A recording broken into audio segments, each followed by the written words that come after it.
Good morning, good afternoon, good evening, wherever you are listening from, and welcome to 1% Better, where we take a look at hidden stories in sport. I'm Zalin Fanake, and I'm joined, as always, by Dr. David Lipman. Your medical question today, I'm going easy on you. It's not so much a question and answer kind of vibe. It's a question, but I want your answer and you to talk around the answer. It's got to do with resting heart rate. At what resting heart rate does a doctor diagnose bradycardia? Is that how you say it? It is how you say it. Bradycardia. And wait, there's a second part to the answer. And start asking whether the heart's electrical system is failing. And how does that compare to, let's say, a Grand Tour athlete doing the Tour de France? There's probably a definition for bradycardia that exists. I'm guessing it's somewhere in like the 60 to 50 range. Correct. But context is really important here because you'll see this in the hospital all the time. Like any endurance athlete that goes to the hospital will say the same thing. The thing kept beeping because my heart rate was so low. So these normative values are for people who are not particularly active, right? I've heard, athletes with heart rates in the 30s. So you certainly can get that, I've got right? something here And for you, but carry on. yeah, so context is important. If you're an overweight person with heart failure and your heart rate is 30, I'm very worried about you. In fact, if it's 40, I'm also very worried about you. Maybe even if it's 50. Whereas if you're an endurance athlete and your heart rate's 60, I'm probably concerned about you, right? When it's much higher because I'd anticipate it to be lower, right? So you need context because there's these normative values, these normative ranges that people's vital signs exist for a large portion of the population, but not everybody, right? So normal for you is not normal for the population. Those two things can overlap, but not always. So context is really important here. So the second part of the question was, sorry, what, mate? I sort of forgot it in my talking there. Like, how does it relate to, you answered it already. How does it relate to a Grand Tour Okay. contender? And basically, it says Yeah, here that I Miguel. would. I was going to say I would anticipate Grand Tour riders to mostly be in the 30s. What I would say is you actually can see a change in this depending on how you sample it, right? So you can sample like what is resting heart rate? Is it as low as you can possibly get it, including using some breath techniques? Or is it the heart rate 5 minutes before you wake up? Or is it your heart rate once you're awake lying in bed?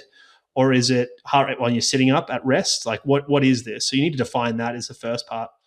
But you will see these changes in heart rate that exist with, say, overtraining. You can actually get a rise in resting heart rate, or you can get a suppression. So it can be quite low based on things like parasympathetic, sympathetic, nervous system balance, and those sort of things. So the full answer that I had here was clinically anything under 60 BPM is bradycardia, and below 40 with symptoms gets you a conversation with regards to a pacemaker, possibly. And like you alluded to there, Miguel Indurain, 5-time Tour de France winner, has had a reported resting heart rate of 28. Now, apparently he corrected that at some point and said it was in the 30 to 32 range, but still incredibly low. That's like unbelievable. And then it says here the same number that signals a failing conduction system in a patient is in an elite endurance athlete just an enormous, well-trained stroke volume doing in one beat what an average heart rate needs 2 or 3 to do. Is that basically what you said? So the equation you're looking at is for cardiac output, which is often written as Q, so cardiac output, and cardiac output is the product of stroke volume and heart rate. And one of the adaptations we get with endurance training is an increased stroke volume. So to pump the same amount of blood around the body, you need fewer pumps because each pump it produces more, basically, right?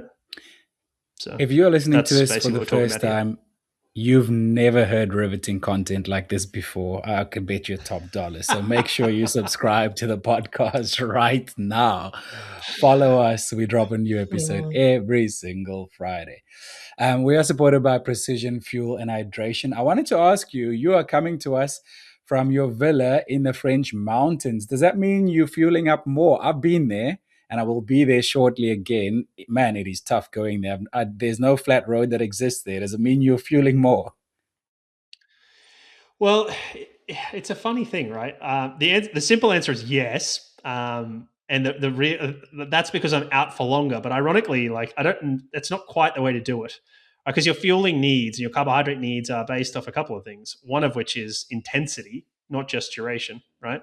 So I should probably be doing more at home. I tend not to in London, but now that I'm in the mountains, I tend to do a bit more because I'm out longer. Maybe because I get hungrier. But yeah, I tend to use chews, the precision fuel hydration chews, although I haven't got hold of the watermelon ones yet, which are like high on my list to get hold of. I did see them drop those. And I'm probably going to start using some drink mix because I drink a lot more up here. Because the thing you got to remember here, so yes, it's steep here. There's no question. I walked the dog this morning. We did 1.5 kilometers of sort of up the trail, which got us 200 vertical meters. So, Wow. it's pretty significant. And so you have this component of, yes, it's steep, but it's also, we're starting at 1,000 meters or 3,000 feet. And at altitude, you'll have a higher carbohydrate burn, and you tend to have drier air as well. So your hydration needs to probably go up as well. There's more sun because you're closer to it, right? So the sun is more harsh, and then temperature-wise, it's obviously been quite warm. So kind of all these factors linking together mean I should probably be hydrating more and fueling more when I'm in the mountains, and certainly using more electrolytes in that context, or maybe starting to use electrolytes if you don't normally use them. So those are all things to think about when you consider the way that I guess you plan a fueling strategy and hydration strategy. The one thing to remember as well is that your carbohydrate absorption can be impaired at altitude as well. So it's a bit of a wicked problem. You burn more and can absorb a little bit less, perhaps. So it's a bit of a difficult problem to solve. But long story short, yes, I have been using quite a bit more. Happy to have the chews. I tend to prefer solids on trail, but Cool. You don't pay for your precision fuel hydration because you're a fancy influencer, but you're kind enough to get listeners a 15% discount on their first purchase. That discount code is better2026. We have a link in the show notes down below. If you'd like to learn more about fueling, they also have a super cool free service where you can book a call with one of the experts. Link in the show notes down below. just checking, mate, on the influencer front. Did you pay for your Oakleys? Let's move on, man.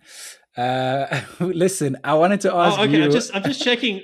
When we're talking about things we pay for, like you don't pay for your precision, you don't pay for your sunglass. I'm just trying to work out here who the influencer is, because like you're using it as a pejorative towards me, but I'm not so sure it's just me, mate, or I don't think it is me. I think it might be you.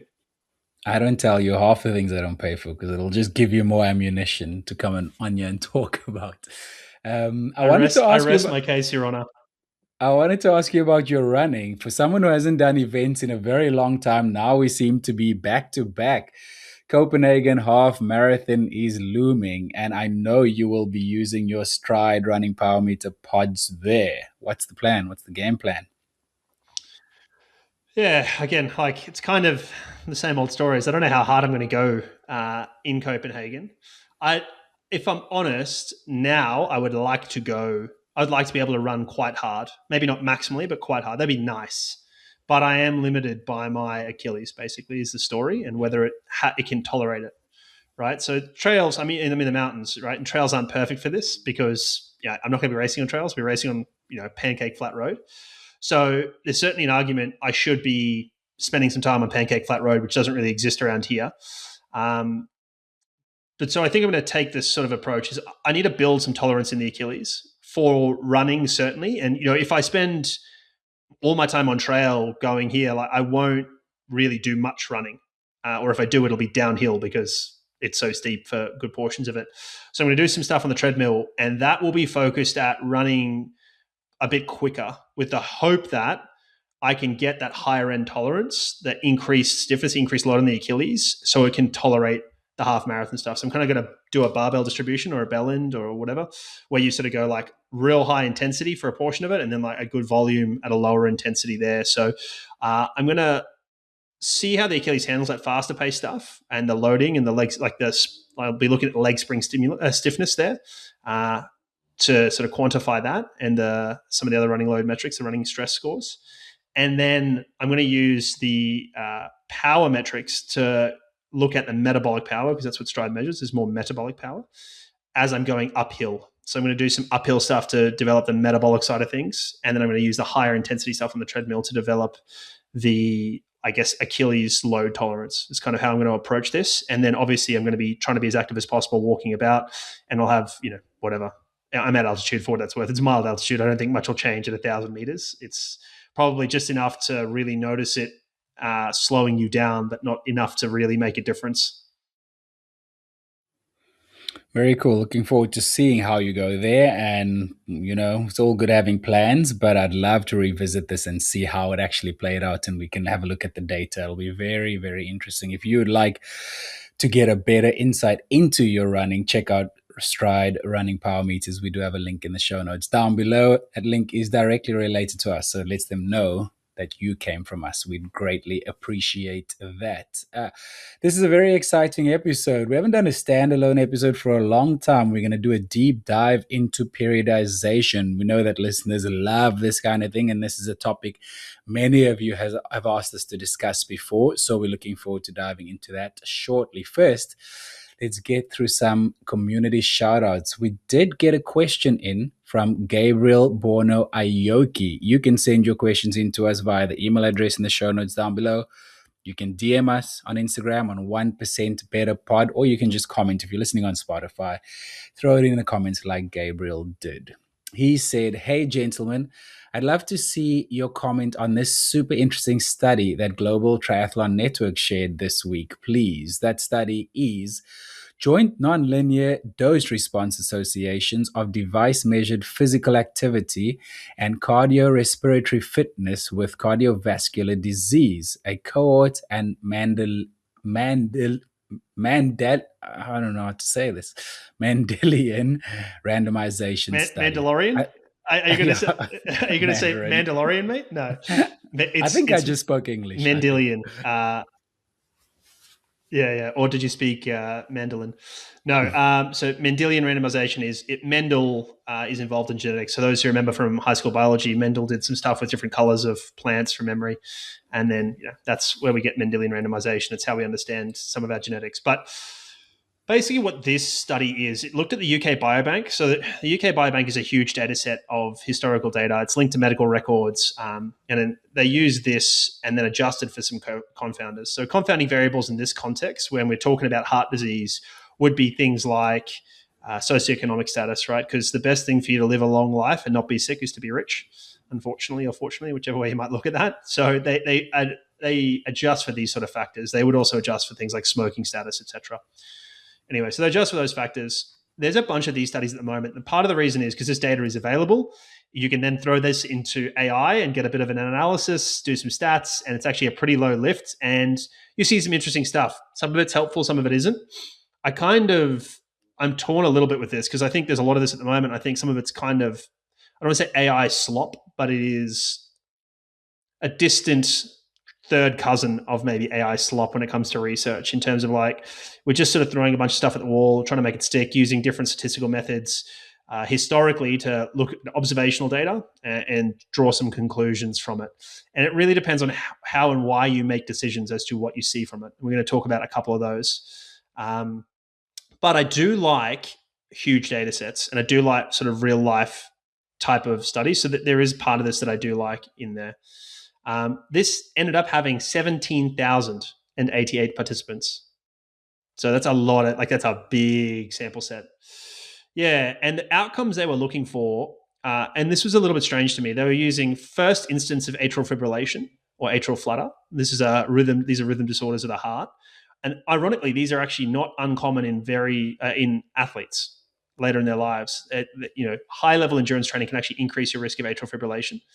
But then the other stuff they looked at was all related to generally like more traditional heart disease things. So myocardial infarction, so heart attacks, heart failure, or stroke, which can be associated with heart issues. So it's interesting to lump atrial fibrillation in there. I probably wouldn't have, because I would have said one of these is going to confound. If we want to group heart disease and call heart disease these four factors, one of them is going to go potentially increase at a certain point when all the other ones are going to be decreasing. It's a messy picture. So that's what I would say there, but so be it. What they did was they dichotomized moderate intensity physical activity. All right. At the World Health Organization guideline, and to be honest, all of the country guidelines are the same, which is 150 minutes per week. almost all guidelines of every country I've ever seen for physical activity will say 75 to 150 minutes of vigorous physical activity, or 150 to 300 minutes of moderate intensity activity, or a combination of the two. And then crucially, strengthening activity on 2 days a week, minimize inactivity, right? That's what they almost all say. Some variant on that, plus or minus a couple of other little bits and pieces. So they dichotomized things. So that's to say over or under 150 minutes of moderate intensity physical activity a week. And then they also looked at what they call cardiorespiratory fitness, at or above, below the specific medians for VO2 max, which was 25.8 milliliters per kilogram per minute for females and 32 milliliters per kilogram per minute in males. So basically, they created 4 groups, right? People who are doing 150 minutes or more or less, right? So more or less, and then they were either fit or not fit, let's call it for this sake. I think this is quite dangerous to do because you're making something that is continuous dichotomous, right? So the difference between 149 minutes and 151 minutes is not material. And it's certainly not as big as the difference between 5 minutes and 300 minutes, right? So this is a continuous variable that we're making dichotomous. And then similarly, the same with respect to cardiovascular fitness, right? So I think it's kind of dangerous, but I understand why they did what they did, although I don't love doing this. Also, if you look at these VO2 max values, they quality controlled them, if you read the paper, which means that they looked at what they call a plausible range. So they're saying, oh, well, this is probably an outlier. It's probably a fake value. We're going to discount it. So they said, but below 15, which I think is true, because below 15, your quality of life is pretty bad. And I think it's worthwhile excluding these people from the study in general because they're going to have other confounding problems, right? But they also said above 55.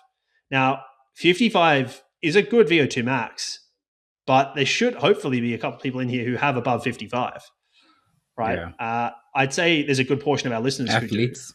who do. Yeah. Yeah. I mean, you don't even have to be that athletic to have an above 55, right? Now, that means, A, this is probably a relatively unfit group or a relatively sedentary group.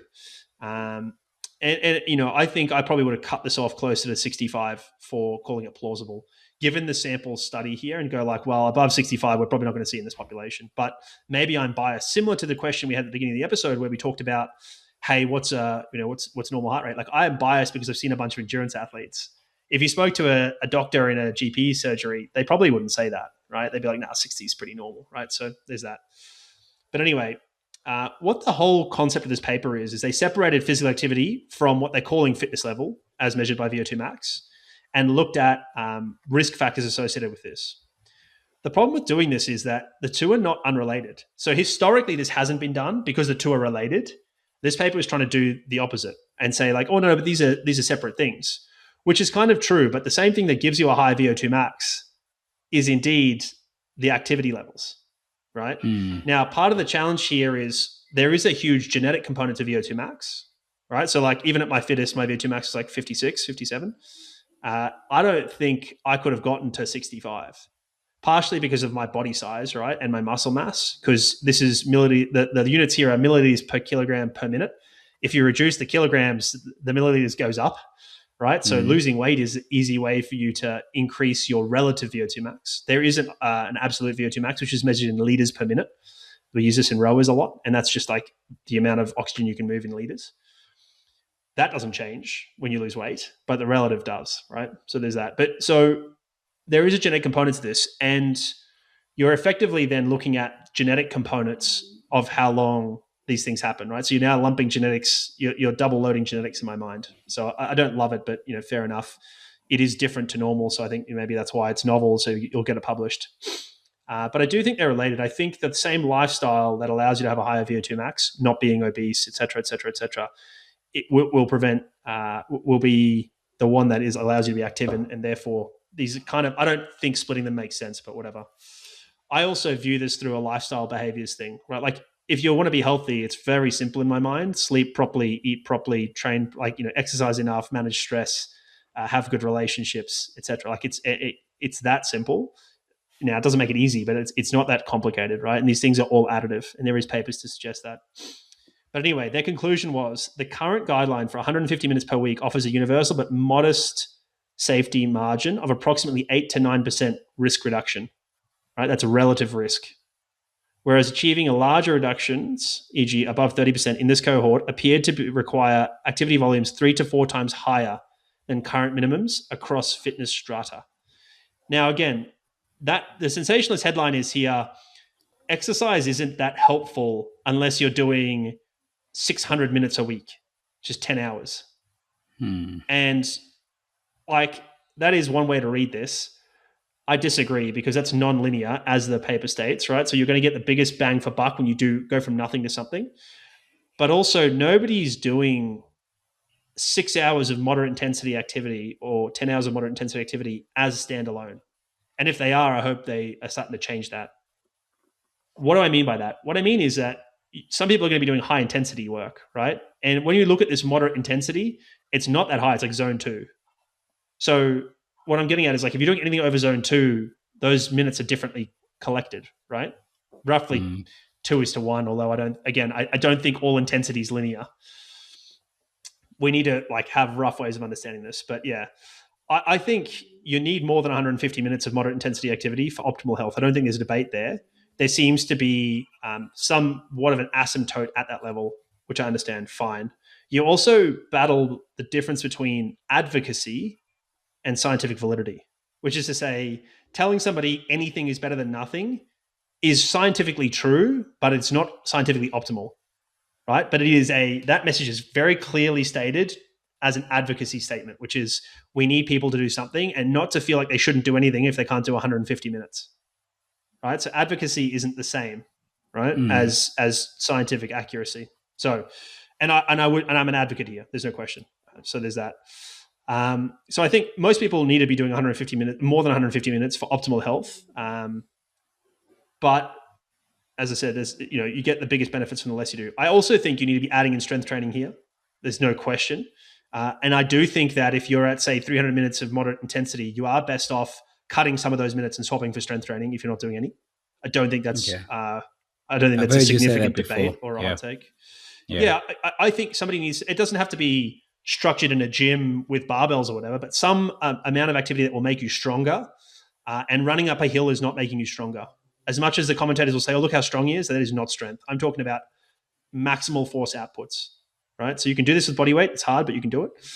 So you do need some strength training. I had a coffee with a listener of ours recently who said to me, they just did comrades, and they said to me, I probably should have dropped some running sessions to do more strength sessions, because he also comes from a bodybuilding background, and early on in his running career you could see how that has benefited him, whereas later on now he's been prioritizing running, and that's something he wants, as particularly the older he gets, he sees value in adding that more into his future. Yeah, and there's some increasing evidence in performance realms, even long distance running, for strength training, but certainly for health, there's no question, right? You also likely need some higher intensity activity here, ideally, right? I just don't think that the optimal amount of physical activity has zero high intensity in there. Doesn't have to be a lot, but I think there's some, right?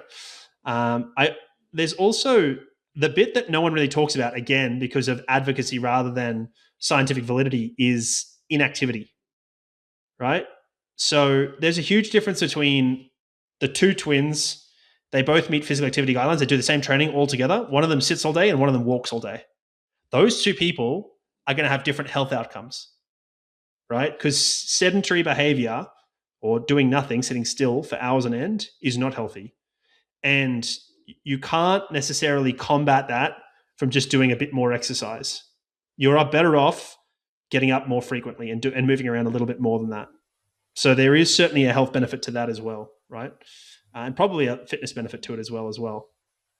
And then, the big thing here is, like, genetics are always helpful. The best thing you can do for your performance or your health is pick good parents. There's no question. So that's what Bruce Fordyce always says. Yeah.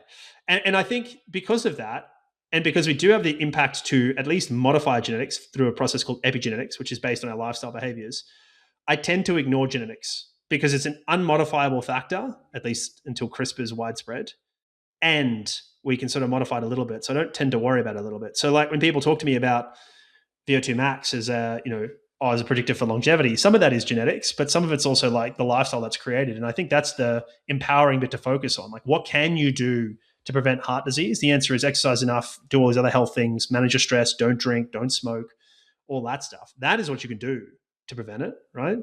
And then, okay, yeah, does it help to have a higher VO2 max in a vacuum? Yeah, it does. Sure.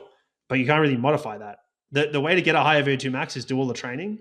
And at a certain point, you hit your ceiling. Right? Like, even Christian Blumenfeld has a ceiling to his VO2 max. We may or may not know what it is, but at some point his can't get higher.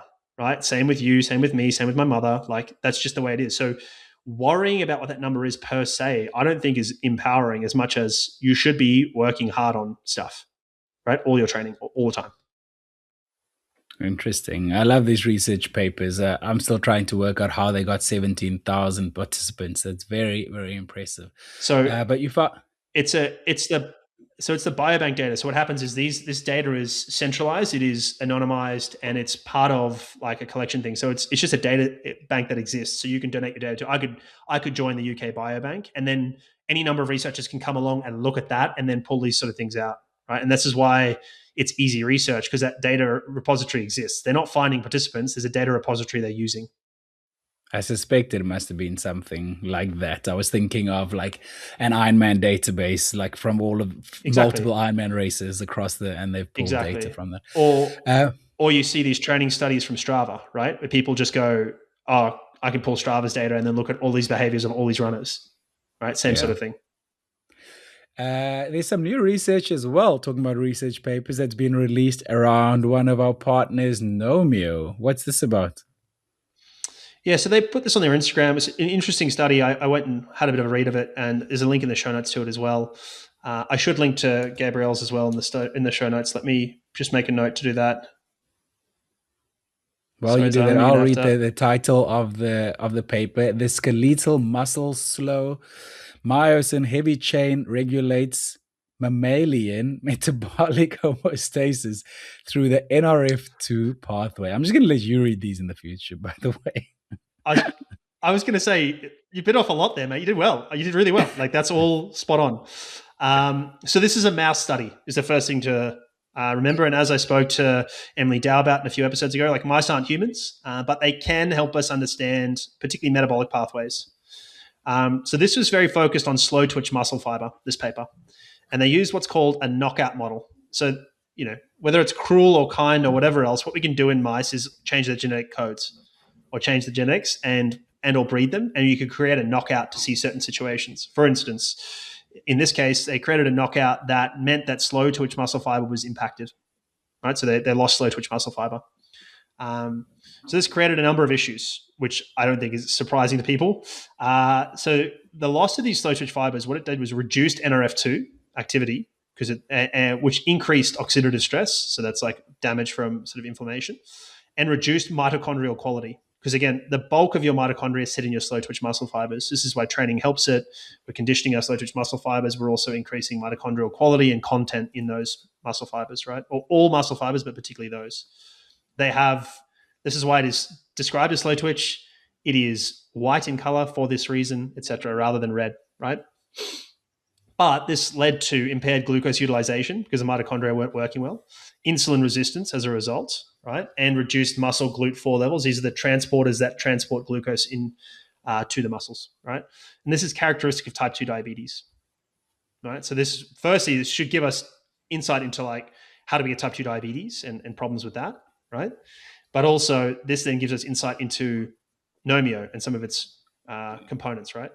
So this was all mediated through decreased levels of NRF2, which is an antioxidant, as we said, elevated reactive oxygen species. Again, this is inflammation, which again makes sense. And then the mitochondrial dysfunction and the knockout was the MYH7 knockout mouse, for the record, which can be rescued by activating NRF2 signaling via sulforaphane administration. So basically, when we had these knockout mouse, we saw all these problems, and then we administered sulforaphane, which is from broccoli sprouts, right? Which is what's one of the key isothiocyanates, ITCs, in Nomeo. This then increased the NRF2 signaling and then helped reduce some of these problems. What does this mean? Like, to me, what was my takeaway from this? So me looking at this, I went like, oh, this is interesting, because This looks like some of the papers we mentioned. Again, we mentioned the one human paper a couple of weeks back where they used an overreaching protocol. They got people to do excessive exercise for a period of time, and then taking Nomia regularly helped. And this starts to give us evidence as to why this is the case. Because if you do excessive training, what you can get, or an overreaching protocol, you can get a level of mitochondrial dysfunction. And so this looks like it's supplementing and supporting those mitochondria to help prevent some of these secondary sequelae of mitochondrial dysfunction. So super interesting stuff. Obviously, there's a lot to be done here for Nomia in the performance space, but then also there's obviously some health stuff that's coming here as well. Oh, we appreciate Nomia coming on board and supporting us, and we'd appreciate you supporting them. So check them out. We do have a link in the show notes down below. We Before also we have a disc. We also have a discount code from them, which will be in the show notes now. So we're recording this ahead of getting the discount code. So we don't know what it is, but do check the show notes and it will be in there.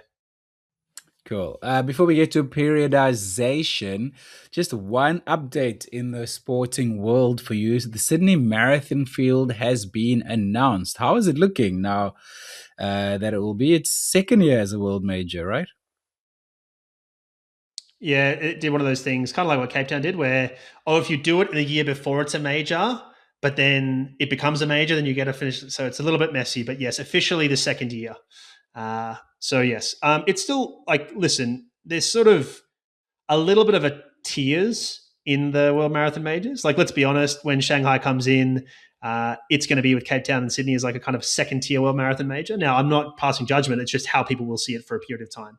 In 10 years, that won't be the case, but at the moment, it's a little bit of the case, right? There's also a time zone issue, I think, for Australia, certainly, which is to say, like, you're not going to be seen on TV. People aren't going to, like, the viewing audience isn't going to be enormous because, yes, Asia can watch and yes, Australia can watch and parts of the US can watch. But yeah, you're missing a bunch of people. So it's going to have sort of less of that vibe at the moment. So it's still a little bit there. But they're splashing in a couple of big names and then there's a lot of smaller ones that have attached to it, right? But it's getting there. It's a very, again, they have to have a certain number of people running times. So the people they're selecting are a little bit more niche than they would do in a little while because it's not a fast marathon. So people aren't coming to run fast and they're not reaching out to people who maybe are not going to run fast per se, right? They're trying to, yeah. So there's a sort of range of person who might be higher profile in our minds who are not going there. Perhaps some Americans is an example, right? It's not going to be high on their list. It's not going to be fast. And they aren't fast enough that Australia goes like, we have to prioritize these people, right? Or Sydney does. So one thing that they are doing, which I think is good, is having the national championships there as part of it, which I think is smart for trying to get more Australians to run it. So anyway, in the men's field, they got 25 athletes who are sub 210, which is fast, and 19 are faster than the course record. Probably the two that I grabbed out of there, the names that jumped out of the page at me, Cisse Lemma. So he's a previous Boston and Valencia winner. He's run 201, but he's had a rough run of like DNFs for the last couple of years. And I think he had a couple of DNFs, and I think a 25th in Valencia. So like a rough patch for 2 years or so. Then there's Alphonse Simbu. So people would remember this guy's name. He's the Tanzanian who won the world championships in that crazy finish in the marathon. So he's coming as well. He's probably the big one. And in the women's, there are 24 athletes who are sub 226 and 5 faster than the course record. And probably the biggest name here is Periodisation. So she was second in Valencia and won Tokyo last year. So she's a big name. And I think here the big takeaway for me is these records are going. They want them to go. They will go. And unless it's super hot or very tactical, I think they're going. And even then, probably still going because it's still developing a level of profile that the best runners are coming. So, I mean, if Cisse Lemma and Periodisation have a good day each, like those records are absolutely obliterated. Because yes, they're not going to run. He's not going to run 201 there, but he'll take down the course record for sure. With the time zone and TV viewership problem you alluded to there, if I were them, I would go all in on a social media strategy. I spoke to a young buyer the other day. She must have been about 24, 25 years old. And she said to me, "Oh, did you watch this marathon on the weekend?" And I was like, "Yo, I was glued to the TV." And I said, "Did you watch it?" And she says, "Oh, I was lying in bed just watching it on Instagram, just following her on Instagram." Like that's her TV is Instagram. So they could get around the time zone issue in that way. They could also target a Japanese audience. There's no shortage of passion for running in Japan. Targeting Japanese runners and a Japanese audience would make a ton of sense. Similarly, Chinese, but the running culture in Japan is so much deeper. Sydney Marathon, call us for your strategy. We'll pick up. We'll pick up. Right. Let's get to the main topic we have been talking about today, periodization. So we'll do a bit of a deep dive into it. You and I have been talking about this a lot offline, David, and preparing this. I'm glad we finally have the time to do so. Let's start at the beginning. Like, what is periodization? Yeah, it's a really good question. It's a really big question as well, because there's like sort of history of it all, which we'll get to. But effectively, this is can also get like this is something that young coaches love, because young coaches love the ins and outs of technical detail. And I say this as somebody who is this guy. But effectively, this is just how are we planning things in a long term time frame, right? Rather than just go like, oh, this is what the weeks look like. We should have some idea of where we're going and where we're headed and how to plan that. So you generally split the year up into periods, and you peak the athlete. That's the whole goal, is to perform your best when you need to, right? And key moments during the season, whatever that looks like. When you look at the terminology around this, you tend to break things up into what people will call a microcycle, which is the smallest repeating cycle. It's usually a week because of the work week. A mesocycle, which is usually like a middle level of block, often 4 weeks to 6 weeks long. And then a macrocycle. And in a macrocycle, that's generally anywhere from one. You usually have 1 to 2 macrocycles a year. It's kind of your key race. So if you think about this in like if you've got 2 marathons a year, your macrocycle would be a marathon cycle. So from the last marathon to the next marathon, your mesocycles would be say monthly blocks to 8 weekly blocks, and your mesocycles, and your microcycles are a week, right? And then you can have quadrennial cycles, which are Olympic cycles, which we've talked a bit about recently with respect to people changing events at different times, people trying different things based on where they are in their development and where the Olympics are, etc. But there's, again, the thing to remember here is like there's no reason for a microcycle to be 1 week other than it fits into a work week. So you can certainly have, and elite athletes do this. They have 10-day cycles or something like this. There's, I know some people experimenting in running with 9-day cycles where they sort of have one hard day, be that with intensity or long, and then 2 days easy afterwards, right? So that would make a 9-day cycle. You can also have 14-day cycles. So you may decide, say, again, and I'll refer a lot to marathon running because it's a lot of our listenership, and it's an easy model to use. But, in a marathon, you might say, hey, actually, I'm aging and can't tolerate long runs like I used to. I'm going to do one every 2 weeks. So then technically, and again, this is all semantics, but technically you might have a microcycle that's 14 days long rather than 7 days long, right? So you might say that. No, carry on. I'll make the point after. I was going to say, like, it might be that you have, say, you might do VO2 max and threshold, say Tuesday, Friday, and then on Sunday you might go a long run 1 week, and then maybe something that's a little bit shorter but a little bit more intense every other week, right? So then your microcycle would be 2 weeks or so, even though it looks like it's kind of a weekly pattern. But it is interesting to see elite athletes sticking to 7 days a lot of the time. We had Christian Hugenau on here recently, and he spoke about how he switched up his weeks after having a kid, where Sundays is now a much easier day, whereas he would have done a lot more on Sunday, where it's now prioritized around spending time with the family. So it's interesting to see. Obviously, athletes, even elite athletes, they're human, and there are other considerations to take into place as well. Yeah, well, I mean, I'm sure his wife or partner and what her week looks like impacts that significantly, right? Or daycare, right? So you probably can't get the same daycare he can on Tuesday that he can on Sunday. So the world will impact this, there's no question, but your body certainly doesn't understand it. Let's put it that way. Yeah, well put. You mentioned briefly the history about it. Let's get into it. Where did periodization start? So the answer is Eastern Bloc in the 1950s. So that should automatically give us some like pause for thinking about how much all this can apply to people who aren't from the Eastern Bloc in the 1950s. But the initial work was in this thing called general adaptation syndrome. Now, it basically proposed that when we're exposed to a stressor, there are 3 phases. There's the alarm phase, the resistance phase, and the exhaustion phase, right? So this is kind of, in the alarm phase, it's like, what is this? In the resistance phase, we start to deal with it. And in the exhaustion phase is kind of like we're burning out a little bit. That's more of None of those sound good. Yeah, well, that's kind of like a more medium term to longer term time frame to think about it. But in the short term, this was sort of made to mean that in the alarm phase, you sort of had a drop in performance as you initially hit by the stressor. the resistance phase is characterized by a heightened performance. So like you sort of supercompensate is a term people might be familiar with in that respect as you learn to cope with the stressor. And then the exhaustion phase is characterized by a rapid drop in performance as a magnitude or duration of the stressor overwhelms the body's ability to cope with it. But this is from drugs or toxins in mice. This is not about training. It was adapted to what we've called before allostatic load, right? So to consider like all load on all stresses are seen by the body as similar, that is true, but it's not quite, you can't quite directly apply this model across, but you often see this, what they call a fitness fatigue model, applied to training. So initially, say you do a training session, right? Whatever that training session is, gym, running, whatever, bike, take your pick. As you finish that training session, you are much worse off physically than you were before you started it, right? You're fatigued. That is what fatigue is. You have, whatever it is, be it energetics or muscle damage or all of the above, mental fatigue, you are now have an impaired performance, right? And there's been what we call an impulse in training, which is to say a big stimulus.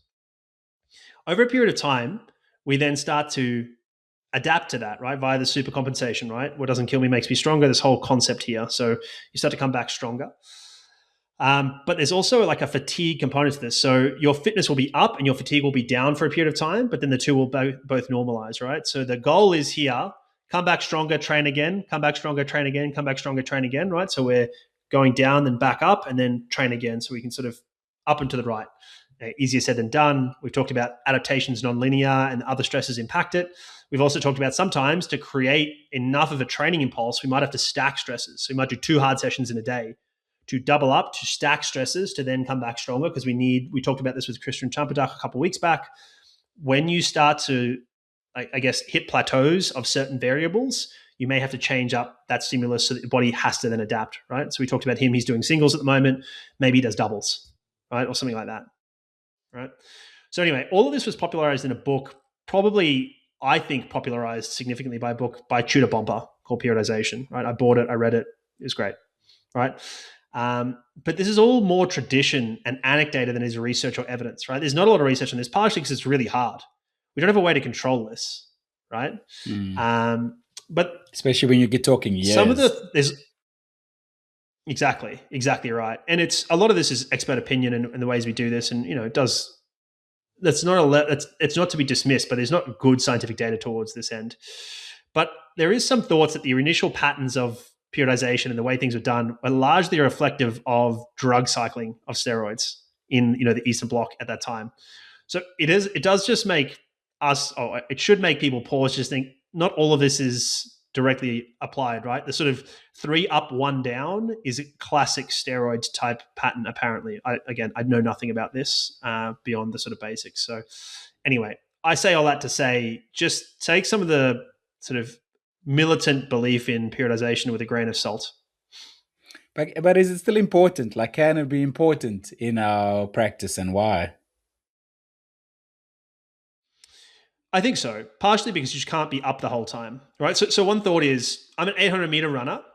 The best thing for me to do is run 800 meters. That is the most specific thing I can possibly do to get better, right? Is run 800 meters. So why don't I go out every day and run multiple 800 meters as fast as I can? Right? Like that would make sense, right? Like, why don't I just go do this? Now, part of the reason is because if you use the same stimulus every time, you adapt to it, it's not as impactful. And part of it is also you get what people would notice is like getting stale or stagnating, right? So then you start to think about, how do we support 800-meter running? Well, maybe some 400s, maybe some like 1200s is helpful. And then we slowly move away from that. Maybe there's a component of like strength will help me to do this. And maybe a component of endurance will help me to do that, right? So there's these other factors that are supportive of the primary components.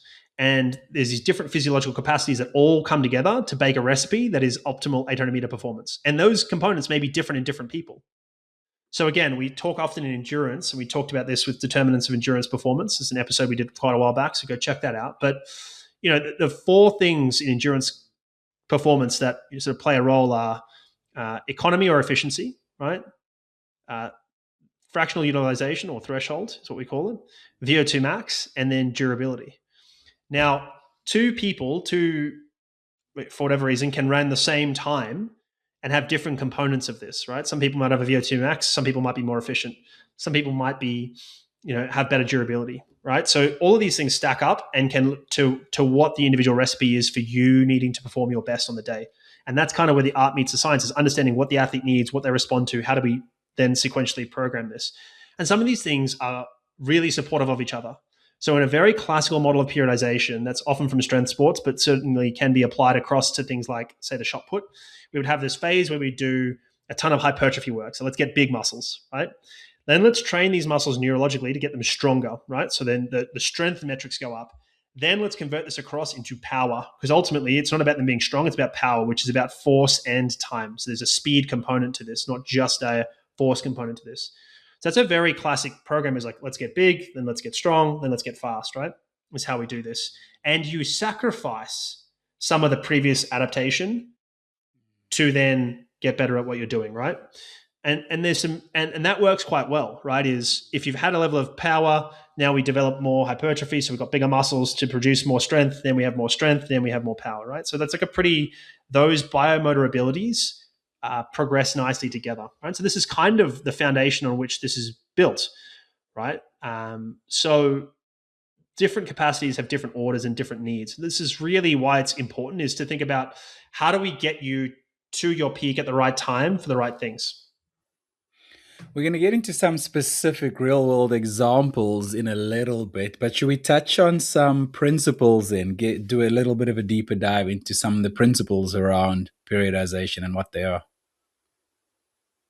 Yeah, and I think there's a very much like a give a man a fish or give him a rod, or give a woman a fish or give her a rod, right? Which is, if we can explain high level some of the principles behind this, I think people can start applying this to their life as is necessary, which is kind of where I've landed, rather than using rigid models that we used to, that I used maybe when I was a 18, 19-year-old coach, where it's like, no, this is how the model looks, so we do it this way.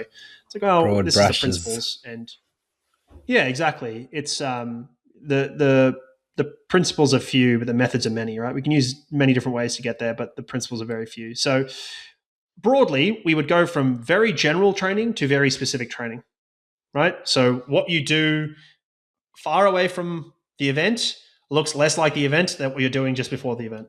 It kind of makes sense. I don't think there's really much debate here, right? And when we think about specificity, we talked about this before, but there's many components to this. It could be posture, it could be energy systems, it could be type of muscle contraction, et cetera, et cetera, et cetera, right? Often we accumulate before we intensify. Now, not always, but often, which is to say you do a lot more before you make it more intense. That's partially from an injury risk component, but sometimes, depending on the athlete, you might actually intensify first and then accumulate more. But then you're accumulating volume of intensity. You need to change the stimulus to prompt adaptation. That is like the fundament on which this is all built, right? This is what we talked about before with Christian. That's what we talked about, all these other things. So you need to, if you do the same thing, you're not going to adapt.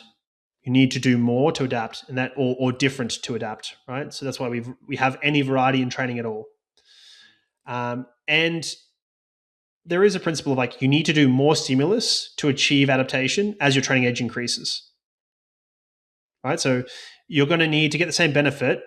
We talked about this with Christian Trampadach, right? So the first kilometer you run is going to be very impactful. The 100th kilometer is going to be less so, and the millionth kilometer is going to be less so, right? And within a training week, the same thing, right? The first is going to be different to the 240th. So you do get the super compensation we talked about. So you have the training impulse, and you come back stronger, or at least that's the theory behind it. You can definitely force a deeper hole by doing more intense stimulus, and then it could come back stronger, but over a period of time. So you might need to do, say, as you sort of get more advanced, you might do 4 sessions in 2 days, and then have a really easy day between that, because you need to create a significant impulse, but then you need significant time to adapt, rather than, say, doing normal sessions across a week, right? So you might have this intensified period and then a little bit off there. And you certainly can get this overreaching or non-functional overreaching, right? So when we're training normally, it's physiological. Then we can create some functional overreaching, which is like, we've intentionally dug ourselves a bit of a hole here and we're going to recover out of it.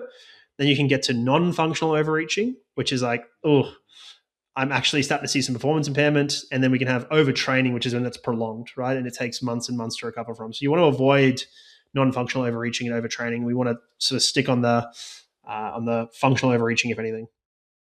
And then we get to like, how does this look from a planning perspective? So generally you have an off season.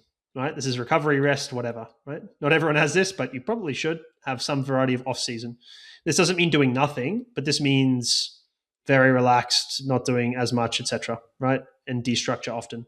You then generally have like a base phase or a preseason, depending on like the sport or context you're in. You then have a specific phase, which is, you know, the pre-competition phase, and you have the competition phase, right?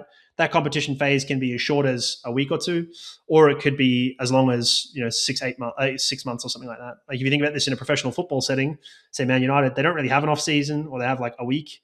They don't really have much of a preseason, and then they kind of just have a long competition phase. It's kind of how they do it, which is why it's hard to really see big performance changes in those teams and in the individuals within them, because they don't have much time to work on it. In comparison to, say, a team that plays for 6 months a year, where you've got this like proper off season, proper preseason, etc. The lengths of these are all going to vary based on discipline, sport, structure, etc. Are there different types? Because you said earlier when you were younger, you were like had a very rigid way of thinking about it. Are there different types of periodization? Yeah, so I'm going to get to that in a second. I just wanted to finish off a little bit here before. But so, as you mentioned, like certain stimuli work well together and others work better sequentially. So, as an example, a strong aerobic base can often support all of the stuff we do on top of that. So, the faster work, etc., the threshold work. We talked about hypertrophy already. So, muscle size gain is going to support strength adaptation, which in turn can support power development. But you might not want to do too much hypertrophy work at the same time as you're doing power work, because they can be counterproductive. Not always, but yeah. And then, you know, the classic example is what we call the interference effect, which is what, you know, every Hyrox athlete is battling, or every CrossFit athlete is battling, which is like endurance and strength can be sort of impact each other, because they're almost opposite in terms of development in some respects. So in somewhat of a counterpoint to strict periodization, you can add flexibility to it, and I think you should do, right? So it needs to be adjusted along the path rather than like based on outputs and adaptation. So what I mean by this is to have a rigid structure of we're doing this on this day and plan that 6 months or 4 years in advance doesn't make a lot of sense, because we don't know where you're going to be at. You may adapt quicker or slower. And so we need to modify that. So you do need to modify things along the way. We talked about this a little bit with Marco Altini in our HRV episode, where it's like, how do we modify training based on our physiological readiness to then adapt to that training? Because it's more about what you adapt to than what you actually do. So I think all planning should be written in sort of pencil, and then we adapt it as we go within a day if you can, which is why if I was truly coaching someone, I'd want to be on the ground with them. So we adapt as we go rather than anything else. But, you know, at I think that's minimum what the via Norwegians distance, do so well, isn't it? Yeah, for sure. And we talked about this with Christian Hugenhagen as well, with respect to him coaching athletes and them knowing how to modify sessions as appropriate based on the phase of the season and that sort of stuff, right? So that's kind of where you need to do is, what's the goal of the session? What's the adaptation we're chasing? Because again, you can do whatever you want in training. In fact, you can run a whatever in training. If you don't run it in a race, it doesn't really matter, right? You kind of want to perform on the race day, right? So, you know, I certainly was one of these athletes where I would train way better than I performed when I was younger. This is like, no one cares. Right? I've certainly met the world's best training athletes. We've all seen them. It's about what you can do on race day. This is what makes the greats great. Like Usain Bolt's biggest, like the reason he's so good and the reason he's regarded as he's regarded is because on the days it mattered, he was the best repeatedly every time. You know, Asafa Powell arguably was better than Usain in many respects, but never ran well when it counted. That's that clutch gene, that big game day gene is like, that's crucial, or that ability. So yeah, you want to perform on the day. So it's worthwhile knowing that. But to your question, the different types, many types. And again, remember, whenever you create a categorization system, there's always like, it's always false. It's like, it's always arbitrary lines we've drawn and arbitrary ways of organizing it, but it's helpful to the human brain. And they're more discrete than they are. They're more continuous than they are discrete. But basically, the OG is linear periodization, or Western linear periodization. You accumulate volume and then you intensify it over time, right? This is the hypertrophy into strength into power discussion we had. This is like, you know, kind of somewhat Lydia did, where you go sort of tons of base work and you start doing some more sort of medium intensity stuff, and then you do the race specific stuff later, right? It's very classic. There is another, and works quite well when you have single peaks or you know, maybe one or two peaks a year that are on specific days, right? So this works well in, let's say, a championship environment. Doesn't work so well for team sports because like, well, you got to kind of got to perform for 4 months, 6 months, right?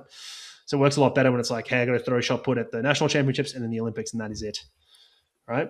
Uh, then you have undulating periodization, where you alternate volume and intensity spikes in them, so they sort of they're sort of on opposite sine waves. I've never used this. It's never made any sense to me. You can have it in a daily way, so on some days you have this, and on other days you don't, and then you can have it over sort of periods of time that are longer than that. Again, never really used it, but whatever.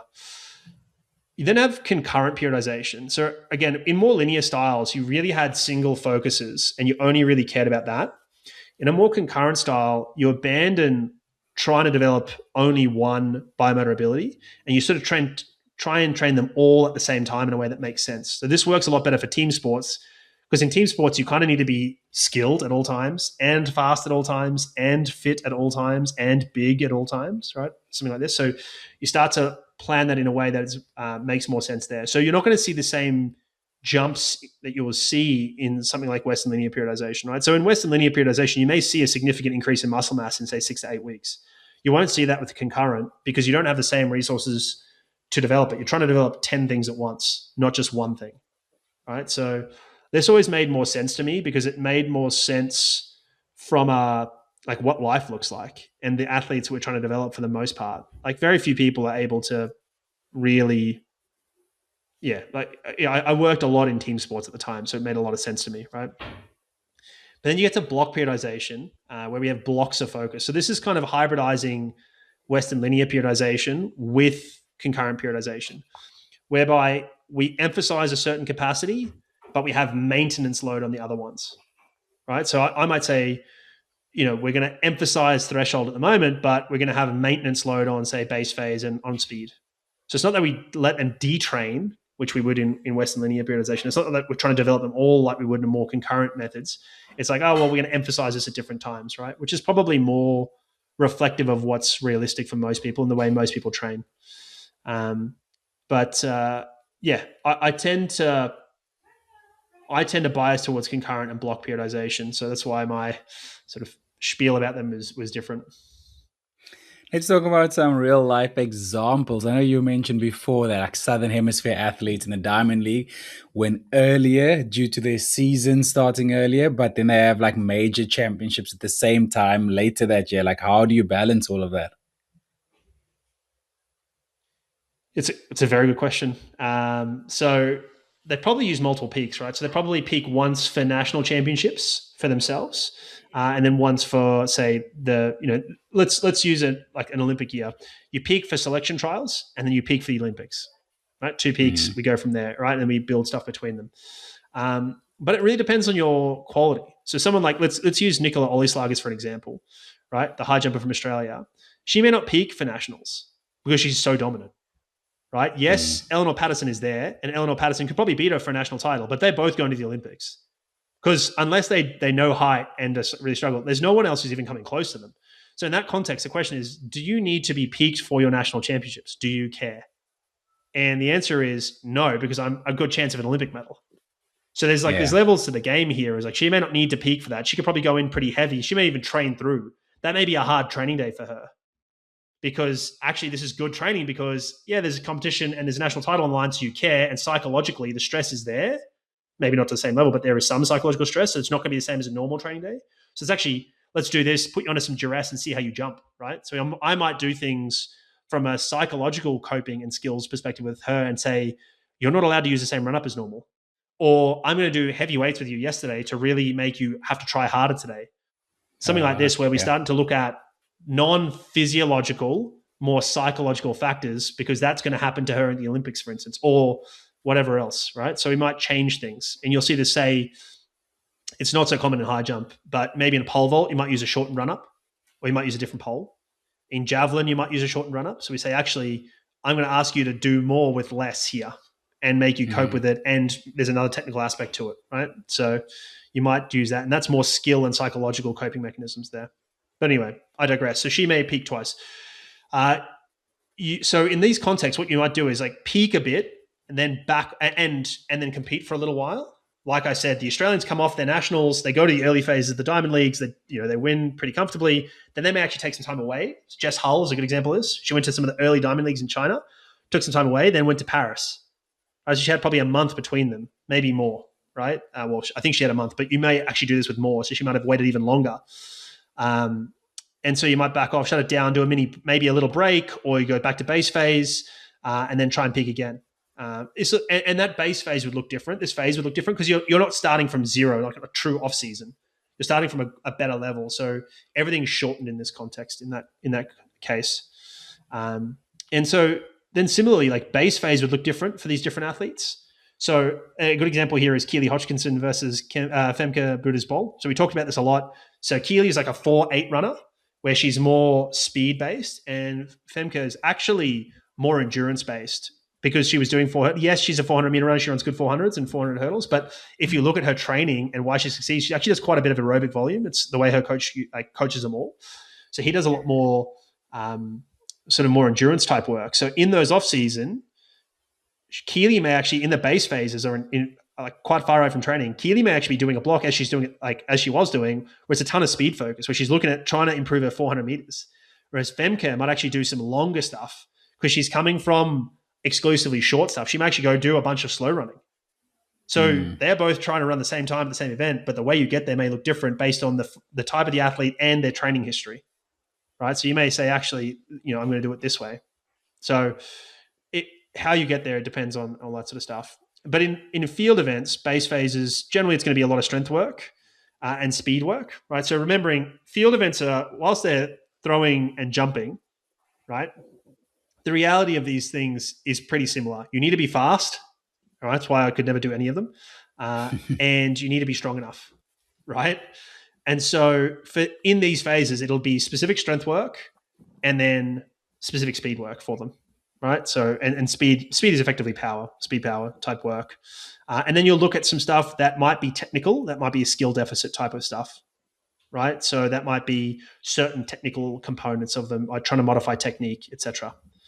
And then as we get to specific phases, these are characterized by increasing specificity. Right. So this may be modified competition, whether it's sort of lower level competitions and under duress. You might do some race pace work.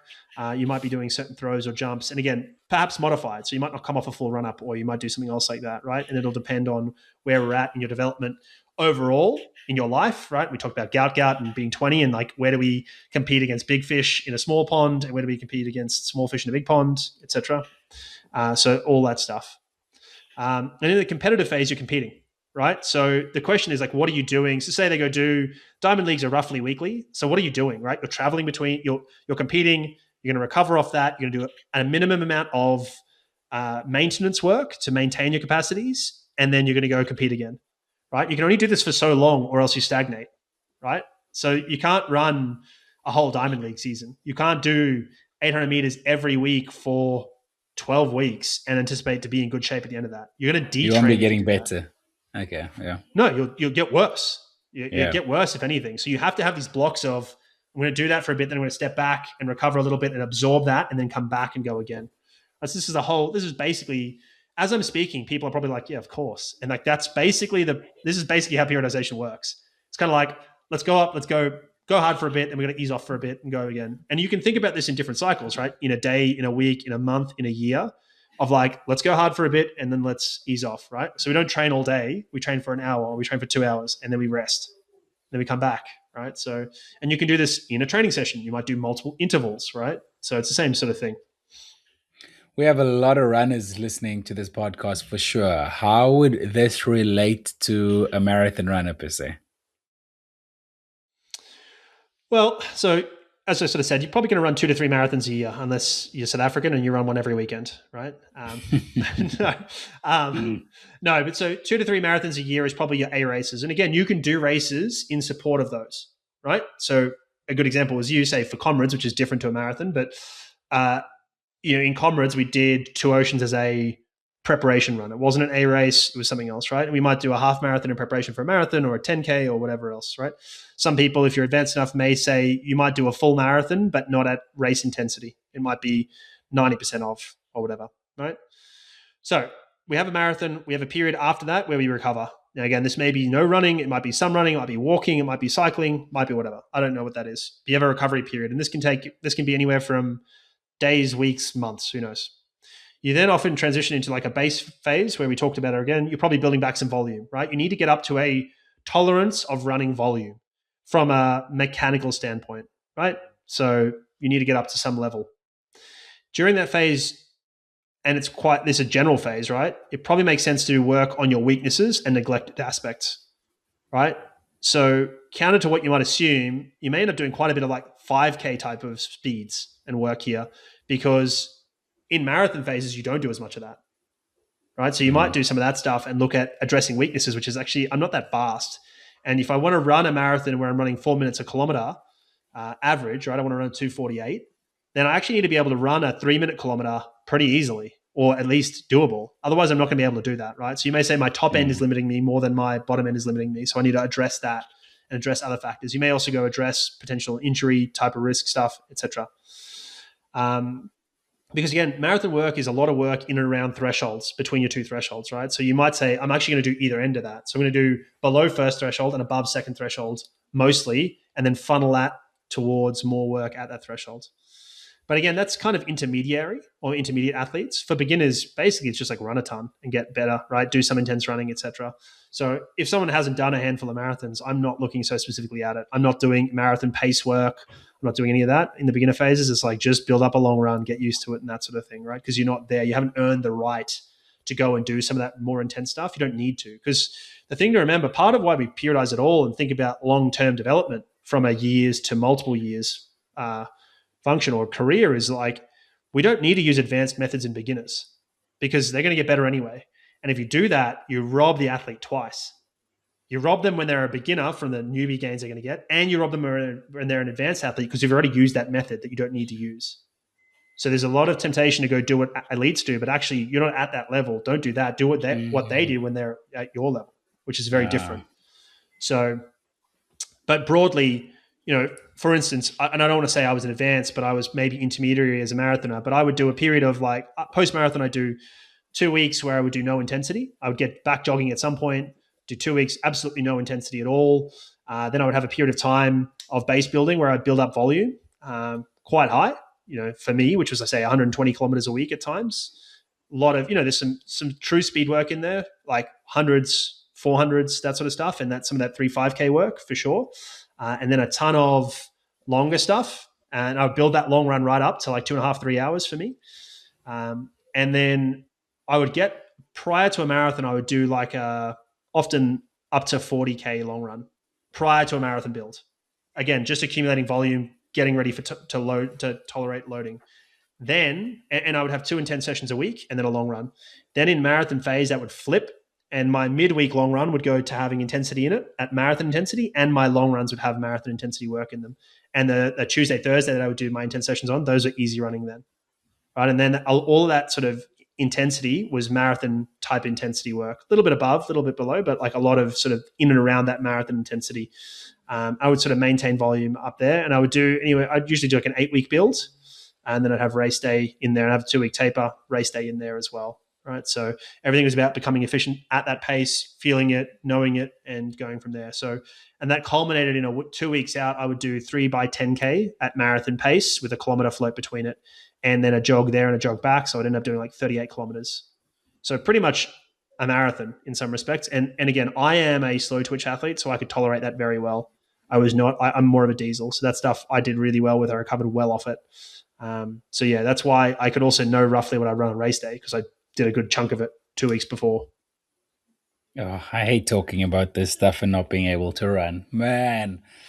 Oh, I miss it so much. It was I did this block with you before for a few marathons, and it was amazing. Absolutely love it. But I recently went to my first Hyrox event, or Deadly Dozen event. How would you do this what would you do this like? What would it look like for a Hyrox athlete? It'll be a bit different, right? So you map the key competitions for the year, right? The problem with let's say Elite 15, so this is the top end of the Hyrox world. Part of the challenge there is they're trying to encourage them to race frequently, right? They want them to race as often as possible, and that it's basically like almost like a year long season. Same with triathlon, right? It's kind of like a year long season, a long distance triathlon. So the question is like, how do you map this? I would say you map same sort of thing. You map for competition phases, say of 4 to 5 weeks, maybe 6 weeks. These blocks are competing in here. We're going to maintain, if anything, maybe decrease a little bit our capacities, and then we're going to have like a little bit of a mini break, maybe then another base phase, and we go again, right? So you have these cycles that you go through there. So I would target, rather than do say one Hyrox a month, I'd actually do like 4 in a row if possible every weekend, and then have some time where I went back to train. That's how I would think about it, right? And you can have B races and stuff in there, but those are key A races and then key B races. That's always the way we start. Is what are our goals? How do we get to there? And how do we work backwards from there? So if it's World Championships, all right, I want to be at the World Championships competing. That's where I need to be the best. What do I need to do to get there? And how do I support that going backwards from there, working backwards, right? You then build bases around this. So you have race blocks, you have your specific blocks, and you have your general blocks, right? That's how we do it, or how I would do it. In the general blocks, say for Hyrox, you have 8 stations and some running, right? That's how the sport works. So I'd be working on weaknesses in this phase. So that is, maybe you have a technical weakness with your wall balls, or you're not quite efficient on the ski. So I'll be looking at the competition and then there's always a good question is like, do I work on Zyland's strengths? So Zyland's a runner, right? He's come from running. He doesn't know how to do the stations. How much time do I spend on your strengths versus your weaknesses, right? And that's always a balance to strike, because I don't want to blunt your strengths trying to get your weaknesses better and end up with a worse result, right? So we need to do enough, but not too much. But I'll be looking at where you're leaking time and where your competitors are really gaining it on you, and thinking about how we balance that in and around development of your capacities in general, right? So I'd look at addressing your weaknesses and any potential injuries or injury risk stuff. I'll be looking at technique on the stations, because technical work it can be taxing neurologically from a learning perspective, but it's not metabolically taxing. And then we'd be doing a ton of metabolic work, right? So we'd be looking at really getting you right aerobically before we start stacking specific work, which is very threshold based. Hyrox is almost all in that threshold realm. So I'd be looking at some pure VO2 max and some very base level stuff, technical aspects and weaknesses. That's what I would look like in the off season. And then in the specific block, again, the racing block is racing. That's the general block. And then the block between it is a specific block. In there, I'd start to look at how do we build up your Hyrox, right? So in this case, it might be, let's do the first 4 stations and runs, right? So we do a half Hyrox. Then let's do the second half Hyrox. Let's do the middle half. Let's do the end bits. Let's maybe do different weight for lunges. Let's maybe do different weight for wall balls, right? So we start to mix it up, change the distances. I might make you do 1.2K run. So basically we're making it look like the sport, but a slight wrinkle on it and a crease to try and stress you so that you can then be better on race day. That's how I'd go about that. Very interesting. I actually had a couple of friends I went to go watch there who did that. A married couple, friend of ours, and they found it very easily because they did exactly what you just said there. They built up to it. So the actual event was actually, it was the first time they ever did it, but it was actually very doable because they built up to it like that over months. So it makes sense. Yeah, and like there's different ways. I have a bias as somebody who's done a bunch of this planning and coaching towards doing it this way, and I find that to be part of the enjoyment for me. Like if you said to me, you can either race as frequently as you want but not train much, or you can train a bunch and not race much, I would go for the training, not the racing. Like I love that bit. I love the preparation of it. The actual race day was always like, oh, whatever, like it's fine. I didn't love it. Whereas I love the preparation and the planning of this sort of stuff. And I sort of loved helping people with that part. But again, as a coach, I love the planning and the constraints and what are we trying to achieve? How are we going to solve this problem? And once I'd written the program, I was like, oh, fine, I guess we'll go coach this. And it kind of got boring, right? So it's part of why I stepped out of like a career in coaching per se. Well, thanks so much for preparing this and putting it together. We hope you are listening and you enjoyed that. Let us know if you enjoyed it or not. If you'd like to hear more of this, if you'd like to hear less of this, get involved in the comments on Spotify or DM us on Instagram, 1% Better Pod. If you enjoyed it, please subscribe to the podcast. We do drop a brand new episode every single Friday. Before we get out of here, what are we watching this weekend? Yeah, I mean, for me, I'll keep an eye on the Nations Championship rugby. It'd be really interesting to see how that's going and how that goes. And then London Diamond League's on. So that'll be Josh Kerr's attempt at the mile world record. Keely Hodgkinson might have a crack at the 800 meter world record. So yeah, that'll be good watching. What about you, mate? Forgot about that. I'm traveling home from Italy, so we should be getting home in time for that. But yeah, I'll be Tour de France is wrapping up, World Cup final wrapping up, so big bumper sporting weekend. Looking forward to being home on the couch after weeks of travel in Europe. So it should be a good sporting weekend, man. Let's get Yeah, out of I here. agree. Thanks so much for putting this Those will be. together, David. Thank you, mate. I'll talk to you soon.